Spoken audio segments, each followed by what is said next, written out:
How about them Bucks? I don't know why I said that with a country accent. No, I don't know either. Anyway, they evened up the series last night, which was an absolute thriller, by the way. Game 4, fantastic. We take a look at the series by the numbers. The Bucks became the 8th team to tie an NBA Finals at 2-all after trailing 2-0 in the series. 3 of the previous 7, Kevin, came back to win the series. The Heat were the last to do it. They did it back in 06. How about Chris Middleton? He goes for 40. Devin Booker puts up 42. That made them the 4th pair of opposing players with 40-point games in Finals history. Allen Iverson and Shaq were the last ones to do it. That was back in 2001. And finally, Giannis did what Giannis does, 26 points in Game 4.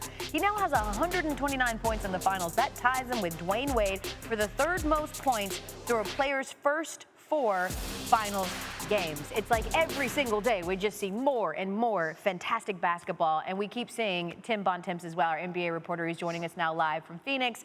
He's been covering this series for us. And Tim, Giannis did not get to 40 last night, but he did have that ridiculous block that we're now debating. Was it the best of all time? What is his perspective on the Bucks evening up the series last night?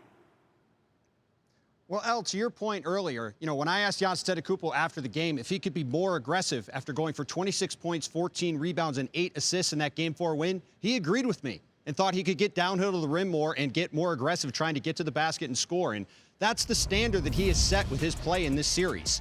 Go back to games 2 and 3, went over 40 points and 10 rebounds in both those games, got wherever he wanted on the court. And there were opportunities last night in that Game 4 where the Bucks could have gotten him the ball in transition, and whether it was Drew Holiday or Chris Middleton or other guys on the roster, they were unable to get him in those positions to be able to attack in the way he was in those prior games. Now, the Bucks are obviously able to get the job done anyway and get that win in Game 4, but for them to get this win in Game 5, to get a chance to go back home in Game 6 and close this series out, they're probably going to need another big performance like the ones he had in Games 2 and 3 in Game 5 on Saturday night. Really, truly a best-case scenario. The Suns led for 40 minutes in that game, but they were able to get it done down the stretch.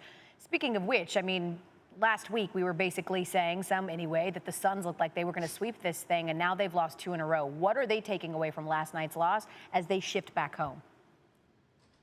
Elle, the message from the Suns was really simple. These are things that we can correct, and we can take care of business in Game 5 back here in Phoenix. The Suns had 17 turnovers in Game 4. Chris Paul, one of the best ball handlers in the league, had 5 by himself, and they allowed the Bucks to get 17 offensive rebounds. And those are the 2 things that Monty Williams really focused on after the game, saying that they needed better focus when it came to turnovers and needed better effort when it came to those offensive rebounds. And up and down the roster, whether it's Devin Booker and Chris Paul or Cam Johnson or Monty himself, that was really the message, that the Suns are able to fix those things and come back and play much better in Game 5. They have every reason to think they can get the 2 wins they need to close out this series and get the franchise their first championship. An uncharacteristically bad game for Chris Paul, his worst game of the entire playoffs. And again, Devin Booker proving that the bounce back is strong in the Suns, momentum shifting back that way in front of that raucous crowd. Game 5 Saturday, 9 p.m. on ABC. Tim Bontemps joining us with a little bit more to break it down. Thanks.